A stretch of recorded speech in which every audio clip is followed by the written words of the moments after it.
Everything we've kind of talked about so far. We saw God, the Creator. He created all things, and then we saw the creation of man.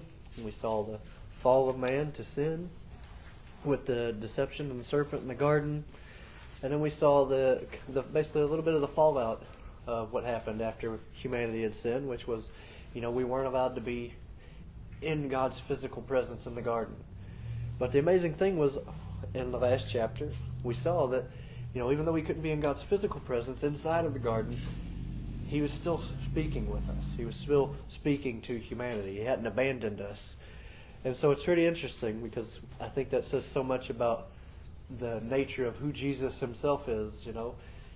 We had this separation from God, but then Jesus steps into creation.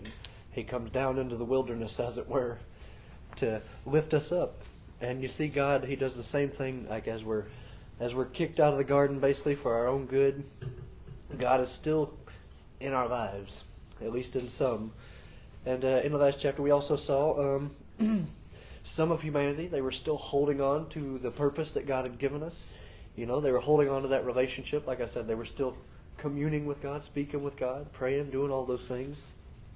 And so we saw that God didn't abandon them. And then we also saw that they were, like I said, continuing in the purpose that He'd given them. Being caretakers and stewards of the animals and tending to the earth. They were farmers, shepherds, those sorts of things with Cain and Abel. And then, but then you also saw, like with the fallout of what happened in Cain and Abel's story, Cain eventually left from the presence of the Lord. And so he separated himself from God, the Creator. And the same thing, again, God says, we need to put a stop to this whole sin thing. So He places a mark upon Cain. I know he murdered his brother, so he was afraid that if he left, then people were going to come after him and kill him. And Pastor Jason talked a little bit about why that may be the case last week. But also, again, we saw God wanting to stop this before it goes too far kind of thing.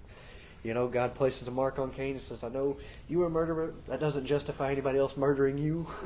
And so we're trying to put a stop to that. And you see God kind of trying to rein in the effects of sin. And like I said, you have some people leaving from the Lord's presence in Cain's lineage there. And then you have the other side of humanity. When Seth was born, the one that it said in the last chapter was basically God's gift to Adam and Eve, since they had lost Abel to what Cain had done. It said that Eve had said that God had appointed her another son